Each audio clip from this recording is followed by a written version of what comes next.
like movies? Do you like hearing random people talk about movies? Well, then you come to the right place. This is Movie Emporium, a podcast where we talk to you about our thoughts of the world of movies and give you our opinions on the past, present, and future of the film industry itself. I am your host, Eve Lapolla, and today is a special kind of podcast. As most of you guys have known, I am very big into movie knowledge. I'm big into talking about movies. You know, I have some fun, discussing movies through this podcast with Adam and Rob, but they are unfortunately not here today. But I do have a special guest.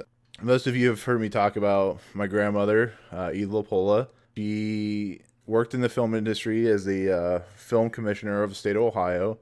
She helped scout locate films such as like Shawshank Redemption, Rain Man, Air Force One, Tango and Cash, and whatnot. So today, without further ado, I want to introduce you guys to my grandmother, Eve Lapolla. How you doing? I'm doing great, Nick. Awesome. How's everything been going so far? Retirement's great. I've enjoyed every minute of it, but I enjoyed my job at the Film Commission for 20 years. Awesome. So yeah, I mean, this will be like kind of be easygoing podcast. I just wanted to ask stories about your history with the Film Commission, the different, some stories about on-set visits and stuff like that. I remember in '97 or '96, whenever they were filming Air Force One at the was it Mansfield Reformatory Prison? Ohio State Reformatory, right? Oh, okay, Ohio Reformatory. How you were able to get us on the set for the night to watch the filming of one of the scenes that would end up being near the end of the movie. I kind of want to just start out, how did you get into the Ohio Film Commission and kind of what you did for the Ohio Film Commission? Well, I'll go back a little bit. The quick synopsis. My history is in sales, promotion, marketing. When I got out of college, I went to work for Roy Rogers, which a lot of people, if they hear that name, older people will recognize it, but younger people won't. But he was a, quote, movie star at that time. He had a horse named Trigger, and he was a cowboy. And I worked in the Empire State Building on the 68th floor in New York City, and it was exciting. From that, as I said, I was 19 at the time, and then I got married. We had a family, and fast forward to 1979 when I had an opportunity to work with Robert Redford, and from that I moved into the Film Commission, was named head of the commission in 1985. Okay. And then, of course, worked on many movies. We worked with anybody that wanted to film in Ohio. We were under the Department of Development for the state of Ohio, and the reason being, when they came in and shot a movie, a lot of money and positive energy was generated into the local community. For instance, when Boo Baker was shot there with Robert Redford and Morgan Freeman in 1979, they left it about $18 million in the state. Oh, nice. So it was like a tax incentive type of thing? Well, no, actually, the nice part about it was the state didn't have to offer tax incentives. It wasn't like there was a company coming in on a permanent basis and they would have to build schools or roads or anything. It was what they called clean money. They would come in, they would spend their money in goods and services. They would rent automobiles. They would have to house a crew of 100, 120, and of course they'd have to feed them. And they had local vendors, and it was just on and on. And then of course the people that were here, if they shot the whole film here, they might be here 3 months. So they also were generating money into the economy.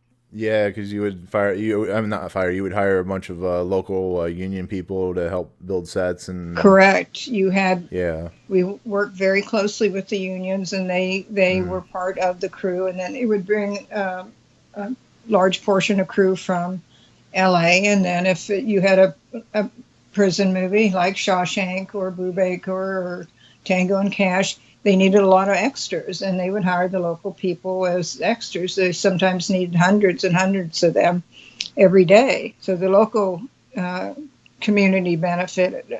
Peter Strauss did a film up in Steubenville, Ohio.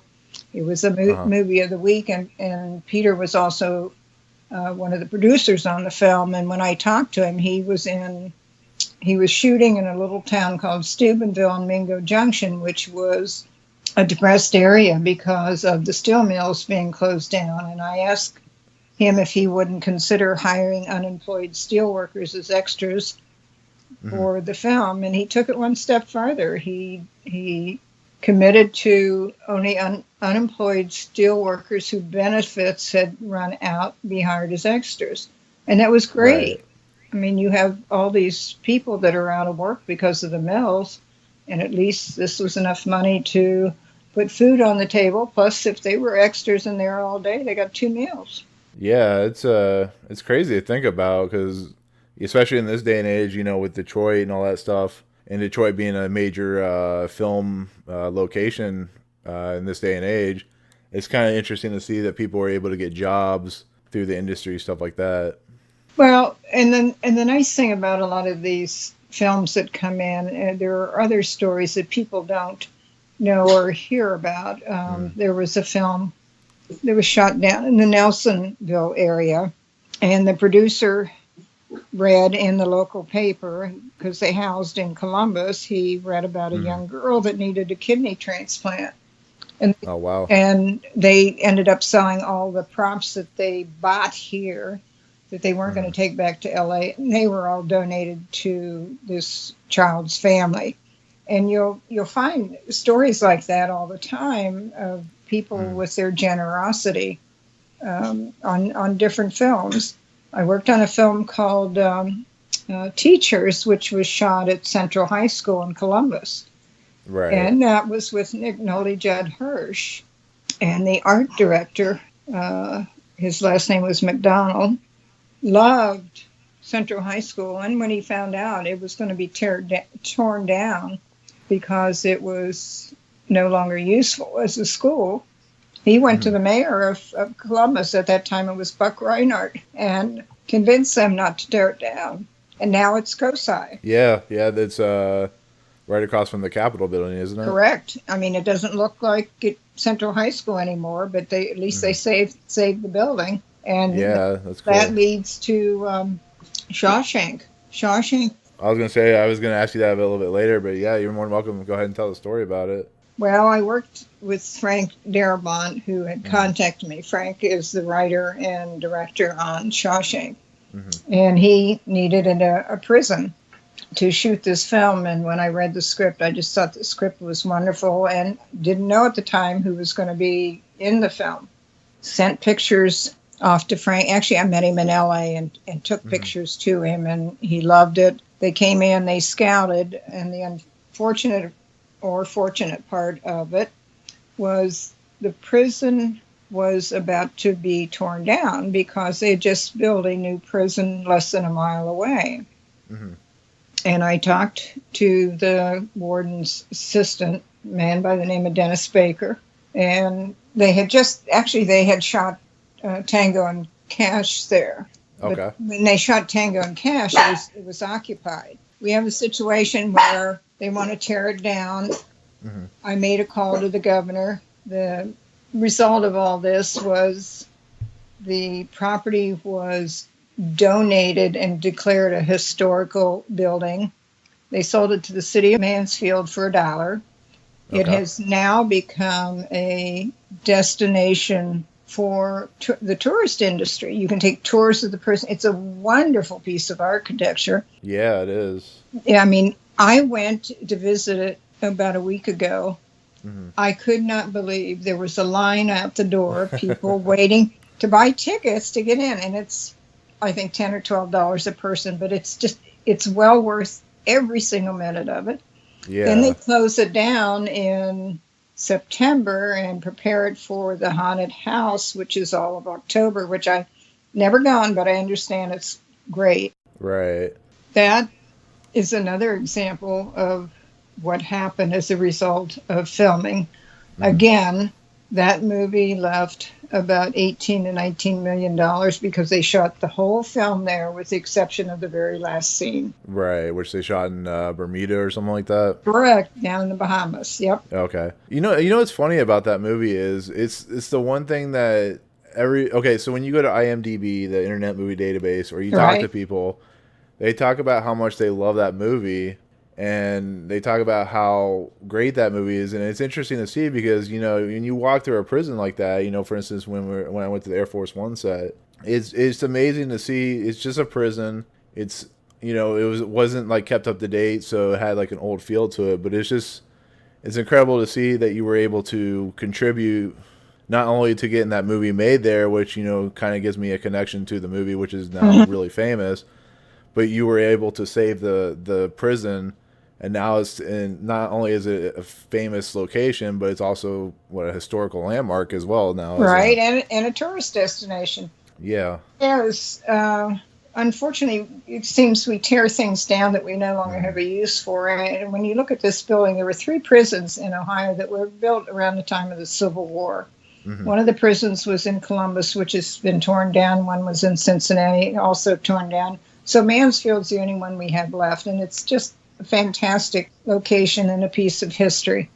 Right. When Shawshank came out and was released, I believe it was in 94, I went out to the screening of it in LA, and unfortunately it lost out in the Academy Awards to Forrest Gump that year. But It has lasted. I mean, you talk about the younger generation today. My niece was here a week or so ago, and I asked her, and I said, I know it was made before you were born. She said, oh, no, I've heard of it. I've seen it. So it's a very lasting film. And just on a side note, Morgan Freeman did 3 films here. Right. He did Brubaker in 1979, and then in the 80s he did Teachers, and then, of course, Shawshank. And on Teachers, we kind of used to get up a little game of poker at the producer's house, and I was sitting there one night, I couldn't believe I looked to my left and here's Judd Hirsch, and I looked to my other side and here's Morgan Freeman and the producer and the director of photography. Anyway, we had a good time. And so when Morgan came back to do Shawshank, I went up to him to say hello, and I said, I don't know if you remember me, and before I could finish my sentence, he said, oh, I remember you. He said, we played poker, and he said, you took $63 of my money, and he said, I haven't played poker since. Right. Nice. Now you also, oh yeah, I've heard he's a real nice guy. You also played poker was it with him and Woody Hayes? Well, no, I didn't. Okay. I didn't play poker with Woody Hayes, but Woody Hayes happened to be a friend of mine, and it was really an odd combination because I used to either sit and have dinner with him or I'd sit and talk to him. There was a restaurant that was quite well known called the High in Columbus, and he was known to go there. And anyway, we developed a friendship, and I asked him one day if he would go to the set of Teachers with me, and he was not too enthralled with what he called movie folks, and he finally said he would, and I took him down, and it was unbelievable because here you have MGM's making this big movie. He literally stopped production. Oh, Everybody really? wanted to meet him. The production manager, the director, he stopped production, and Nick Nolte, who never had much to say, did come up, asked me to introduce him. He wanted to sit and talk to him, and he wrote him a letter, which I delivered later to Woody a few days later. And Woody said, well, Nolte would like to meet with me. And I said, well, that's your choice. If you want to do it, I'll arrange it. And he said, no, I don't think I do. So he just didn't meet with him. He had this preconceived notion that Hollywood people, I think, were mixed up in things that they shouldn't be. Yeah, and Woody Hayes was also a pretty stern individual. He was kind of like Bob Knight in a way, where he was very hardcore with his with Ohio State and how he perceived things, and he was great at what he did. But yeah, I could definitely see that. So, well, I'm not a history buff, nor am I big on football, but I have the utmost respect for Woody Hayes. I didn't like a couple of the things he did, but I got to know him, and I got to understand the man that did so much for his players that people never knew about. He would tell me things about speeches he would give to distressed communities, and he would refuse to take any money for it. He helped out Art Schleister when he was going through his really tough times, and unfortunately still is. But he had a heart of gold, but he kept that to himself pretty much, and he didn't let it out. He, in my estimation, was a great man. Yeah. Oh, yeah. Like I said, he's well known as one of the best coaches in college football history. So. Right. I'm going to say in all my years of being at the Film Commission, you have to realize we worked on everything. If anybody wanted to shoot anything, whether it was a commercial, a political ad, television, movies of the week, feature films, anything that had to do with filming, that was our job to help them find the right location and stay with them. But I think in my 20 years, there were only 2 scripts, and this is before I knew who was going to be in the movies, that really got to me. Of course, Shawshank was my number one, and Rain Man was the second one. And Rain Man was shot down in Cincinnati in northern Kentucky. And I remember they have, usually at the end of filming, they have what they call a wrap party, and it's just kind of, okay, the filming's over, we can relax, we can, get together and just have a good time. And we helped coordinate the wrap party for Rain Man, and it happened to be on one of the paddle wheel boats down in Cincinnati on the Ohio River. And as you got on the boat, they had little, stickers where you write your name and put a name tag on, because not everybody knew everybody else. And so when I got on, I was walking around talking to people, and I went over to Dustin Hoffman and was talking to him, and all of a sudden I looked at his name tag. He had written his name tag, Robert Redford. That's funny. Nice man. Yeah. Nice, very nice man. That actually leads into an interesting story that I think the audience would be interested to hear about. So you worked with Roy Rogers, but you also worked with Robert Redford as an assistant. Is that correct? Well, if you have time for this story, I'll try to condense it. No, I have plenty of time. Okay. My family's always been in the restaurant business, or seems to be in and out of the restaurant business.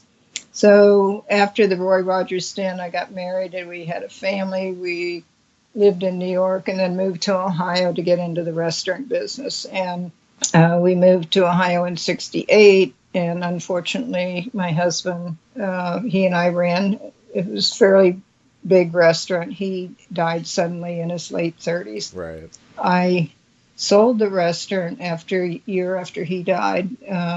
My children, Polly and Nick, were both in high school at the time, and I wasn't sure what I was going to do. I didn't know. I was just kind of jack of all trades and master of nothing. And I got a call from somebody asking if I wanted a job cooking, and I just kind of chuckled and laughed. I said, "Been there, done that."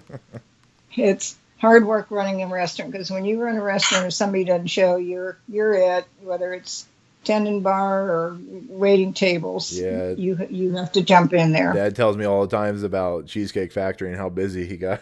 So. Yep. You bust tables and wash dish. I mean, I've done it all. Yeah.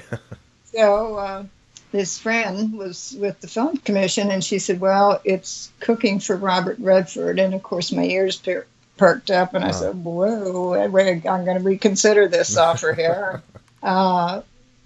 Redford came in 1978, 79, and he rented a house up in New Albany. Okay. And it was fairly private. It was on about 17 acres. There was a horse there, and he rented the guy's Porsche, and so he had it. It was before New Albany is what New Albany is today, and so all I had to do was see that he had food in the house, and I would prepare stuff. And I used to ride and show horses, and when I was talking with him, he said, "Well, if you want to ride the horse, anytime." So I was in a perfect world. I was able to go up and ride if I wanted to, and then sometimes he was there and sometimes not, because they worked long days. And he, again, was one of the nicest people you ever want to meet. We would just have conversations. And I remember I went up there one time, and he said, well, he said, I tried to call you. Now you have to remember, this is before cell phones or any of the Yeah. iPads or you name it, Yep. Yep. none of that. And I said, well, I must have been on my way up here. I said, did anybody answer the phone? He said, yeah, I had a nice conversation with your daughter. And I started to laugh, and I couldn't wait to get home to find out what the deal was. And when I get home, I asked Polly, I said, did anybody call? And she said, yeah, Bob called. That's funny. So, I mean, he was here for a good 3 months because unfortunately in the middle of 3 weeks into the filming, they decided to get another director. So they fired the one they had and brought in another one. So that extended the visit. And Which film was this that they were working on? this is Brubaker. Oh, okay. Okay. This is Redford's film. And then, we talked dogs and animals. And in fact, he raised Bernese Mountain Dogs. And he gave me my first Bernese Mountain Dog. He sent me a puppy from Utah, and it was Rosie, and she lived a nice long life, and I adored her. And years later, Redford came back to hold a seminar at Ohio State, and I went down I still had the Bernese Mountain Dogs, and I went down with one of my dogs and met and sat and talked to him for about an hour privately, and it was great. I see he has a new movie coming out. Yeah, it's The Old Man and the Gun or something like that. Right. It looks really good. Well, I went to see the Mr. Rogers movie, and they had Redford's film preview, and I said, I haven't heard about this one, but I'll probably see it because I really liked him. So anyway, I spent that time with him and cooking for him, and he invited me down the set. He couldn't have been more gracious. Mm-hmm. And from that, the head of the film commission asked me if I wanted to come into her office. She was short of help. She had one person out sick and another person had just quit. And so I went in and started working, and I never left. It was time and place. That's kind of been my whole life. And that was 79, summer of 79. Then, things happen, administrations change and people change. And under Governor Dick Celeste, he named me head of the film commission. And I told him I was a registered Republican. And I said, but I'm a born again Democrat now. And he just laughed. So that's funny. But I started under Rhodes, and then Celeste came in, and then it was Voinovich, and then Taft. And after Taft was here, he wasn't a big supporter of the film commission, and I decided to retire. Yeah, you said 27 years? 20. Oh, 20 years. Okay. 20 years. Was it? Yeah. Yeah, I remember that day that they decided to cut the commission. It was kind of sad because... Yeah. I wrote a letter to the editor of the paper. I had been gone. My assistant manager took over the position, and about 6 months after I retired, he called me and he said, they've abolished the film commission. And I said, that doesn't make sense. We had a very low budget. I had an assistant manager, a researcher, and a secretary. We brought in millions and millions of dollars into the state, and for them to not see the value in that. In fact, about 10 years ago, I, of course, had been retired for some time, but I got a call from a producer, and he said, I've called the state and there's no help. And he said, can you help me? And I said, sure. He had shot here before, and they had to shoot at the Ohio State Fair. And I hooked him up with the powers that be and the people he needed to contact and everything. I mean, it's sad. It really is sad because every state and country has a film commission, and a lot of states have city film commission. Cleveland has a film commission. Cincinnati has a film commission. Right. So. Yeah, it's funny because I've seen a lot of films, especially huge films like Avengers and Spider-Man and all these Captain America: Civil War, actually filmed in Cleveland.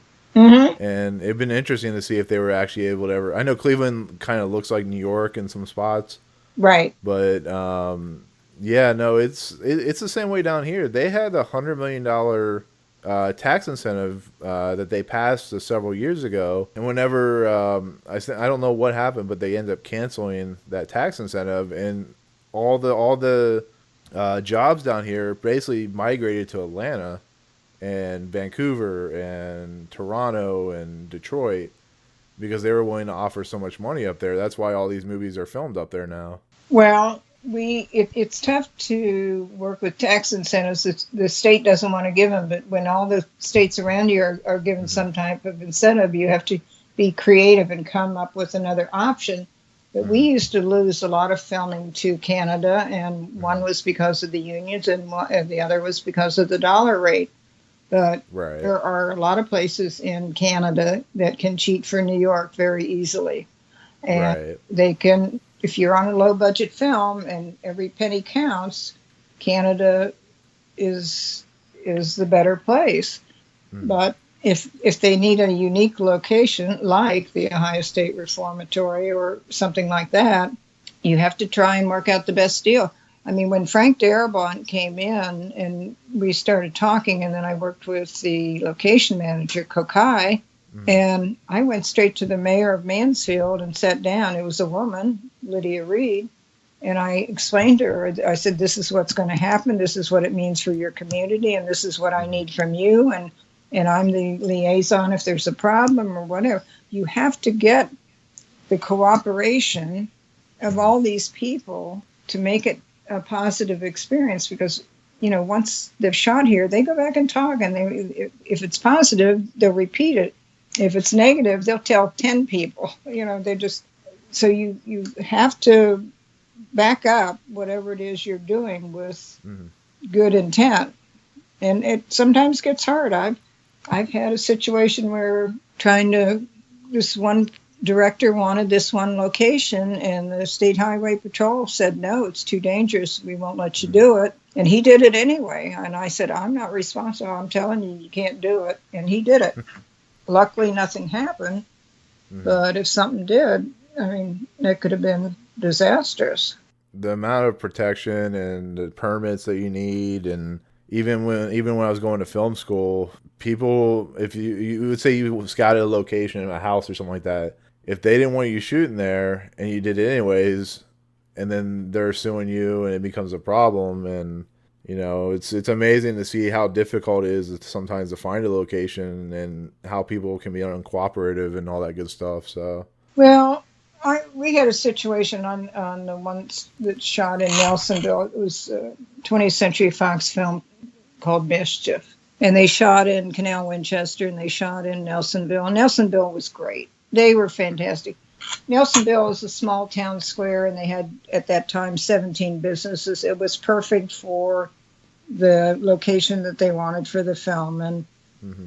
And when they wanted to control the lights and shoot at night, the businesses, even the banks, gave the keys to the location managers so they could go in and turn the lights up or down or off or on or whatever. I mean, that's how far they cooperated. But when we got to Canal Winchester, there were 3 homes that they needed in a particular situation. They found their 3 homes. I went with the location manager each and every time, explained to the people what it meant. They signed a contract. They were going to get X amount of dollars, whatever the money was. I don't negotiate the money. Right. But I do tell the people if they have any questions or a problem, whatever, I'm the go-to person. I will try to solve it the best way I can, or get 20th Century Fox to solve it.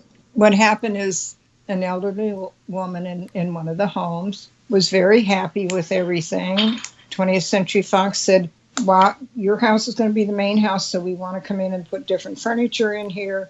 We will put you in this assisted living home, and you will be taken care of and given your... And she loved it. I used to go over with the location manager, and we would tell her about what was going on. Well, unfortunately, her son, who lived in Texas, said we were taking advantage of his mother, and it wasn't right, and he demanded much more money, and he really created a problem until finally the producer, Sam Manners, came to me and he said, get me an attorney, and I did. I had a very good friend that this was right up his alley, and they had to go in and tell the person that his mother was getting equal to what everybody else was getting. Actually, she was getting a little bit more because they were using the interior of their house. and to cease and desist. And it was not a real good situation, and it was unfortunate. But it happens, and that's, part of why we're there. And then on the other hand, when they used Nelsonville, and it's an old town, and as I said, it has a town square. On the town square was an old hotel, which they turned into a residence hotel for retired elderly people, of which I'm one. But anyway, they would complain. The people in the hotel would complain to me. Well, they couldn't get to the drugstore, they couldn't get across the street, and one woman couldn't get to her hairdresser because they'd blocked all this stuff off. And so I went to Sam again, the producer, and I said, "This is the problem." I said, "I've set everyone down in the hotel and explained as best I can." And I said, "This is the problem." Immediately, he said he got one of his drivers, and he said, this car is dedicated to the people in this hotel. If they want to go somewhere, even if it's across the street, you are to drive them. The people were very happy. And he not only did that, but he went and told the people, if you have grandchildren or grandkids or whatever, and you want to invite them down, they will be our guests to watch some of the filming. And they also offered the older people if they wanted to be extras in the film. So all of a sudden, they're delighted because now they are part of what is going on. And they're not being ignored. They're being brought into the excitement of what's happening. That's cool. Yeah, that's really neat. I never knew that, actually. That's really neat that they were willing to do that and go above and beyond what they probably would do usually. Well, that's what I said, those are stories you don't normally hear, like, the Peter Strauss story or the young girl in Columbus. But these people are generous, and they're not here to take advantage of you.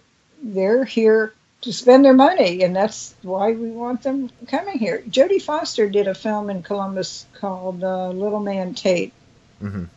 And the location manager came to me and he said, "Jodie wants to shoot on this one piece of highway." And I said, "Tell me where it is." So he explained, and he said, "Well, it's shut down right now." I said, "I will go to the Department of Highway and see what I can find out." They told me that it was just getting ready to open up. It had been closed down for a couple of years. People were unhappy because it had been closed down. And the governor was due, this is Governor Celeste, was due to cut the red ribbon, and therefore they couldn't allow Foster's crew to shoot there. Okay. So I took the news back to the location manager, and he said, "Oh, please, she really wants this location. Is there nothing you can do?" And I said, "I'll give it one last try." And I had a pretty direct line to the governor's office, and I called up there and I explained the situation to his assistant, and she said, "Well, he's here now. Do you want to talk to him?" I said, "If I can." So Celeste got on the phone. I explained the situation, and he started laughing. He said, "You know what, Eve?" He said, "I'm out of office come January." He said, "I'll just delay it a week." He said, "There's nothing they can do to me." And that's exactly what he did. It didn't make a big difference. He delayed it a week. Jodie Foster got to film there. The location manager became a hero, and I became a hero to the location. So that's, whatever works. Right. That's awesome.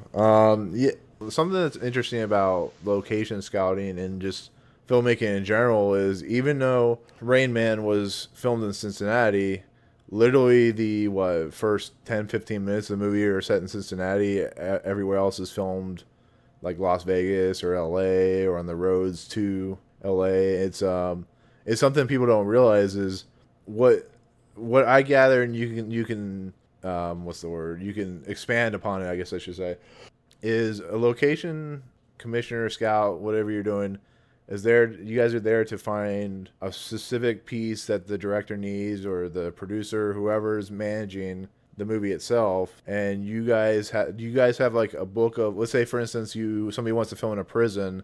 Do you have like a list of prisons that are willing to work with you, or how do you guys find locations, or how did you find locations for movies? When it comes to movies of the week or feature films, the first thing we'd ask for would be a script, right? And whoever would call us, it usually would be a location manager would call us first, or sometimes the producer, or in Shawshank, Frank Darabont. But then when the script would come in, again, you have to realize that, we couldn't email pictures. I mean, we had to go out and physically take pictures, then have them developed, then paste them up, then send them out. I mean, this could take days and days. It's quite different today. But you would read through the script, and then you would say, oh, I know a place that this would fit. I mean, it might be a country road. I remember on one scout, the guy came in and he said, I want to see your slums. This was in Columbus. I said, Columbus doesn't have slums. He said, well, like New York. I said, no, we really don't have slums. And so in each part of the script, you try to find a location that will best fit the needs of what you think they are looking for. When you take something like Shawshank, obviously there's no other, I mean, it's a prison. They have to have a prison, preferably an empty prison, and something gothic or, very interesting. And it came down between us and a prison in Tennessee. The prison in Tennessee, I think Frank did the Green Mile down there, but it was between the two of us. And of course, once he came in and saw the Ohio State Reformatory, I mean, look at the opening shot in Shawshank. I mean, they take a helicopter shot and you see this gigantic building complex. I mean, it's astronomical. But the thing is, when you go to the interior of the prison, they couldn't shoot the cell block area because it was so tiny and so small that they couldn't get cameras or dollies or anything up and down the aisles. They built in an empty warehouse in Mansfield a $5 million set of the interior of the prison that they wanted. Right. I mean, Shawshank was originally titled Rita Hayworth and the Shawshank Redemption, based on a Stephen King short story. And I had never heard of it, and I liked Stephen King, but, I was talking to your dad, actually, and I told him about it. He was a big Stephen King fan, and when I mentioned it, he knew immediately. He said, oh, that's a short story, and he was telling me about it. Great film. Yeah, definitely. It's one of my favorites, I can tell you that much. I may be a little biased. But yeah, well, I am too. Well, no, I was going to say, the one thing I always tell people if they don't believe me that you worked in the film commission is I just go look at the credits, go look at the very end where it says special thanks to. Yeah. And just look for Eve Lapolla, and it's right there. So. Well, I was, we don't know when something would shoot in Ohio whether they would give credit to the film commission or somebody special or not. That was at the discretion of the movie studio. But we were extremely happy. I was. I mean, they thanked Mansfield and all the corporation and the mayor and on and on and on. Yeah, it's funny because you working as a film commissioner, of course, got me lots and lots of free movies. But lots. I mean, I get kind of angry these days because it's so much harder to get screening passes because of going through Kofobo and then down here in Florida. Yeah, these people are like cultists down here when it comes to movie screening. So for instance, I think it was Incredibles 2 or Ant-Man and the Wasp or something. They had another movie. This website called Mind Over Movies has this ability where you come to the screening of a movie and you say hi to the person who runs the site, and they can give you a code for a pass. Oh, okay. Well, people were ruining it, so they were finding out that people were like giving codes out. But anyways, it's a mess down here. That's why I don't even try, because thank God for AMC A-List. Yeah. But no, the other thing that was always fascinating to me and always fun is you had met all these people, you had worked with all these people that people love, and I remember there was like 2 or 3 times I remember being at your house. You would babysit us or whatever when Dad was working or whatever, and there was a couple times where you had gotten a voice message from this is gonna excite my friend who's a big Longest Day fan. Okay. You had gotten a voice message from Ken Anakin. Oh yeah. I don't remember the exact voice message. You may not remember this at all, but it was just really cool because you told me about what he did, and he's part of The Longest Day, which is considered one of the greatest war movies ever made. Ken and his wife Pauline were very good friends. He had a personal project of his own called Joseph and Emma that he wanted to produce, and I helped him get a grant. He couldn't seem to raise the rest of the money, but we became pretty good friends, and I had them for dinner at my house. They liked to play cards, and we would sit and play euchre or something like that. And then when I was out in LA, I went to their home for dinner, and again we played cards, and they were also dog lovers, which of course I am. And then he wrote a book, and he got in touch with me. Of course, he has since died some time ago, but I remember years ago they had the fires in LA, and he lived up on the Pacific coast, and the fires came through. You know, they had a gorgeous home. They had a screening room and everything, and the fire literally just came through and took his house out. He lived next door to Stallone. Stallone's house wasn't touched, and the house on the other side wasn't touched. And then they moved from there to Beverly Hills, and that's when I saw them for the last time. I went to their house for dinner, but lovely people. He was a true gentleman. Yeah, no, you always told me about how nice he was. Actually, the funny thing was, and I would be remiss to say this, but because I tell people all the time about your love for Bernese Mountain Dogs, because you got your first one through Robert Redford, but it's funny to see Hollywood. I don't know if it's as well known now as it used to be, but they love Bernese Mountain Dogs in Hollywood for some reason. I don't know if it's because of the friendliness nature of the dogs or. Well, I used to keep a list of people that had Bernese Mountain Dogs in the industry. In fact, I made friends with. I got a call from a producer. His name escapes me. He produced NYPD Blue, and it's not Stephen Bochco, is it? No. Okay. No, he was married to Chris Harmon. Chris Harmon is Mark Harmon's sister, and he called me and he said he was trying to find a Bernese Mountain Dog for his mother-in-law, whose name was Elise Harmon. Mm-hmm. And she was the mother, of course, of Mark Harmon, and she was married to Bob Harmon, who was a Heisman Trophy winner and a coach. Anyway, I helped him find a Bernese Mountain Dog for his mother-in-law, and when I next went to LA, I contacted him and I said, would you mind if I called your mother-in-law? I'd like to see how the puppy was doing, whatever. Anyway, I ended up going to her house for dinner, and we became good friends. And then after she got the dog, of course, Mark's a lover of animals too. Well, Mark got a Bernese Mountain Dog, so Mark Harmon had one. So, I mean, it's amazing. I was out at the Sundance Film Festival one year, and I was ready to go into a screening with a friend of mine. She was the film commissioner for Utah. This was in Salt Lake, or where do they hold the?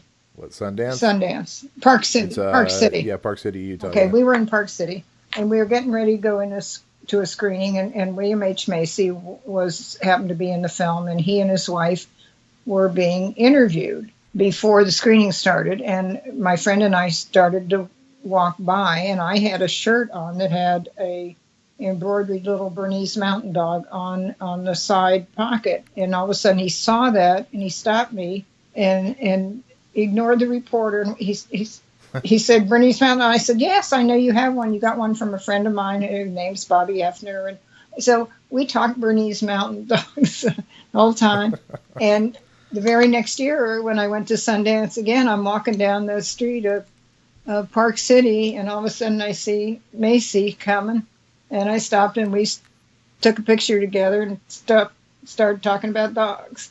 In fact, he was in a movie, and he had his dog in the movie. Yeah, I can't remember what movie that was. Oh, I can't either, but I remember seeing that. I saw it only because of the dog, I think. Yeah, I know there was a burner in There's Something About Mary at the very beginning with Chris Elliott. Yeah. Yeah, no, it's funny because I see videos all the time on YouTube just with people with burners, and if people don't know what burners are, they're kind of like almost like a Saint Bernard, but a darker, blacker color. They're more, they're very friendly dogs with kids. They're very lovable, and they're very laid back.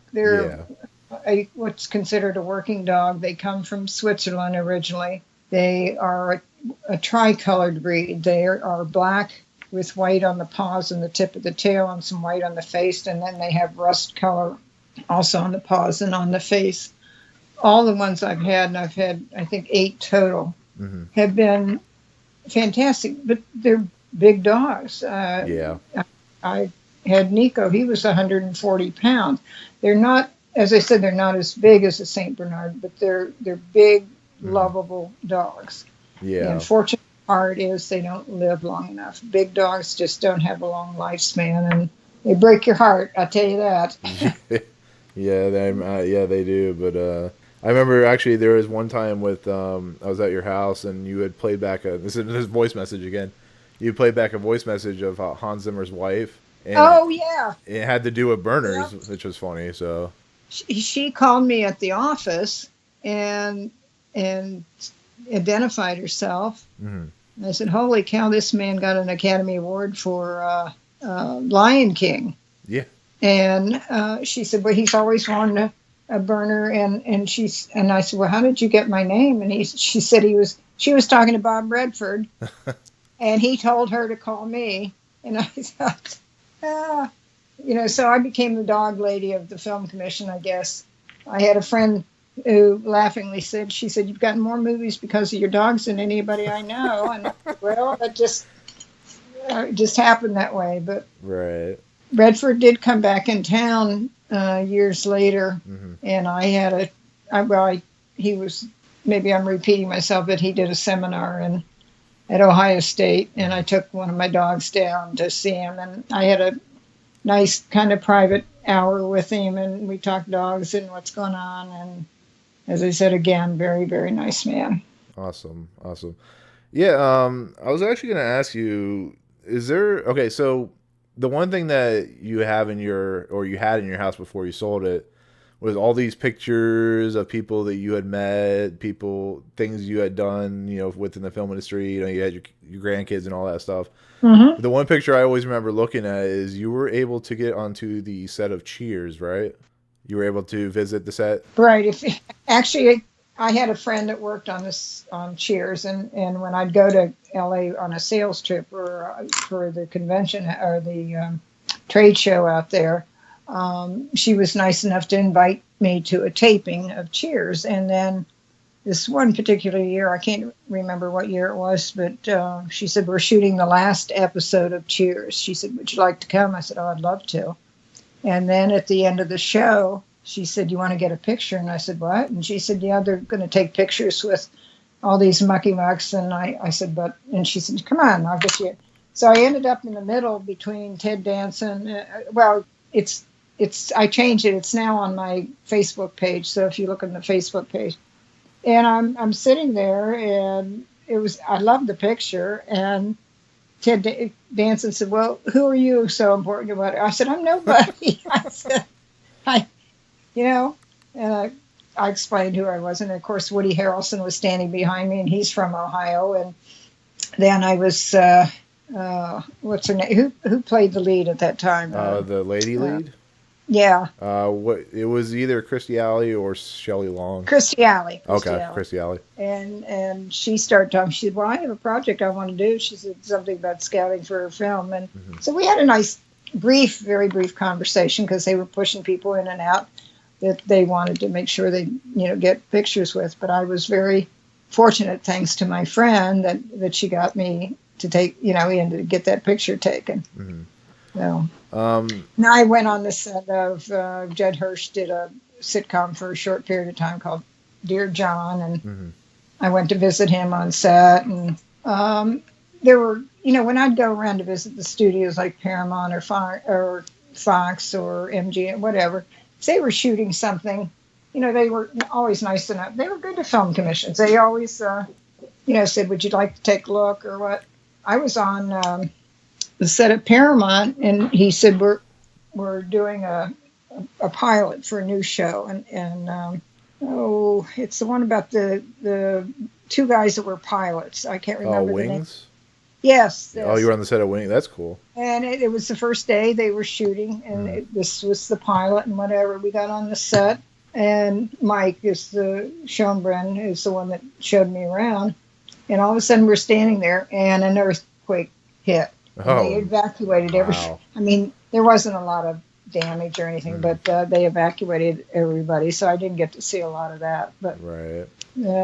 well, remember when you were small and they opened up Universal? My Yeah. friends in LA Hmm. got me passes into Universal in Florida, and you and your dad, mom, brother, we Hmm. all went there the first day. You guys were so into Ghostbusters. Yeah, yeah. It's funny because I vividly remember taking a picture with the Ectomobile, the Ghostbuster vehicle, Uh huh. Uh and huh. I tried to tell some people at the bus stop. I remember this because it was really weird, but and they didn't believe me that I had actually standing next to the Ecto One, which was funny. But Yeah. I actually remember was going because the only real film set I've been on is Air Force One. And I remember you walking us around, and I remember you introduced us to David Lester. Oh yeah. Nice man. Um, yeah, and I remember seeing Wolfgang Peterson, who's a huge film director, start walking by, and it's Right. just funny when on a film set, let's say like a Steven Spielberg or Wolfgang Peterson, they'll be walking by and nobody will really pay attention because everybody's working. And it's just like, especially now thinking about that, it's like I get to see one of the most famous film directors in Yeah. film history, and they're just walking around like they're just Just another day on the job. Well, yeah. you look at Teachers, Mm. which was not a very good movie, but it was directed by Arthur Hiller. And Arthur Hiller, I don't know if he got an Academy Award, but he did Love Story, which was a big, big film way back. And Didn't Arthur Hiller do Bonnie and Clyde too? I can't answer that question. You could be right. I'm not sure. Well, no, yeah, I think Arthur Hiller. Yeah, Love Story, Bonnie, or See No Evil, The Babe, Teachers. Yeah, maybe I'm thinking of a different person, but But I mean, he at that time, I think he was president mhm. of the Academy too. Yeah, Another nice man. yeah. It seems like most of the people you met were pretty decent people. Well, and Robert Aldrich, who did, I think it was the first movie I worked on. Well, it was called All the Marvels with Peter Falk, which again wasn't a very good Mhm. movie, but Robert Aldrich was quite well known.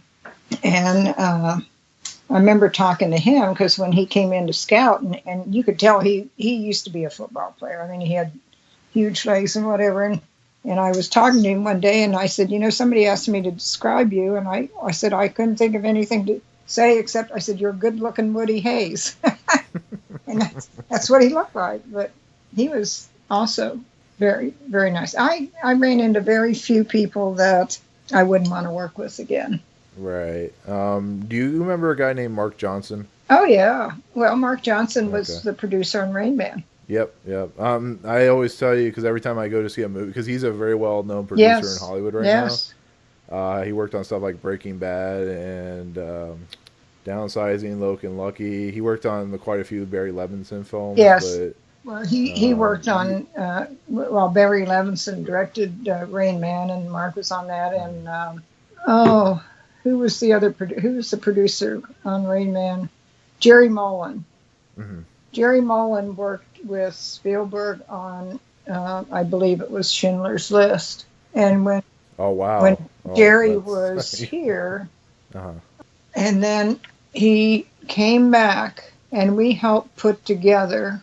He was showing video and handing out literature Mhm.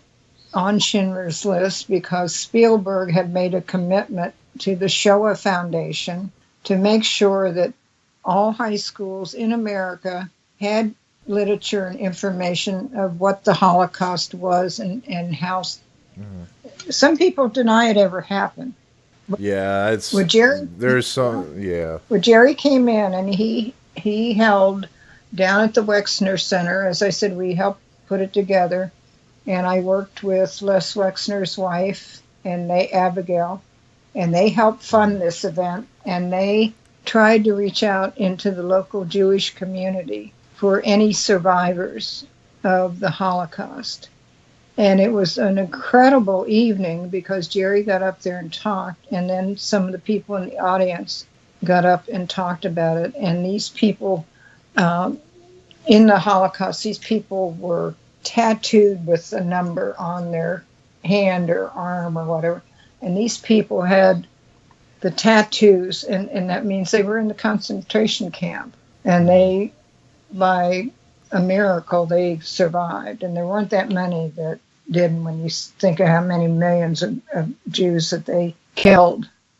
But it was a very emotional, and that's another benefit of giving back to the community that Spielberg saw the benefit of bringing it into Columbus and the Wexner Center. It was a fantastic evening. Oh, I'm sure. That's an amazing story. I never knew that, actually. Yeah. I still have the literature that he gave out. It's here somewhere. Oh, that's awesome. Maybe one day I'll have to take a look at that. Absolutely. Yeah. All right. Well, I'm not going to keep it for too much longer because we've been talking for quite a while. So I just had a couple more quick things to ask. Sure. If you had one movie that you would consider your favorite, what would it be? Oh, I think you know that one. Okay. Yes. Shawshank. Yeah, absolutely. And if there's one moment in your history as a film commissioner that maybe you haven't told or maybe you remember the most, what would it be? Like, it could just be a moment, or it could be a thing about the film commission, or just something that to leave with the audience with. Well, there were so many moments. I mean, there were, and most of it was positive. There were very, very few negative things, I think, that happened. I always like to, look at the positive, but I'm going to tell you a funny thing that just came to mind that I don't think I've really told anybody.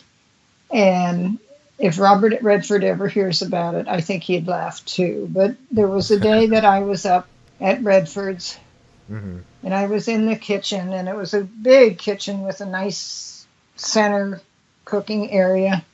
And he came out in the kitchen, and we're just talking. And again, you have to remember there weren't iPads and microwaves and all this at this time. And he said to me, have you been getting strange phone calls? And I said, no, what are you talking about? And he said, well, evidently, because he rented this house in the car, somebody had gotten wind of or found out or what, that he was staying there, and he would get funny calls at night.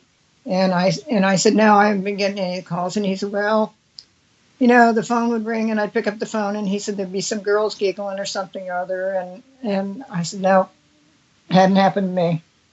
So before he went out of the kitchen, he said, Eve, he said, the next time the phone rings, he said, I want you to answer the phone and breathe heavy into the phone. I said, oh, no, I can't do that. And my face, I'm sure, got red.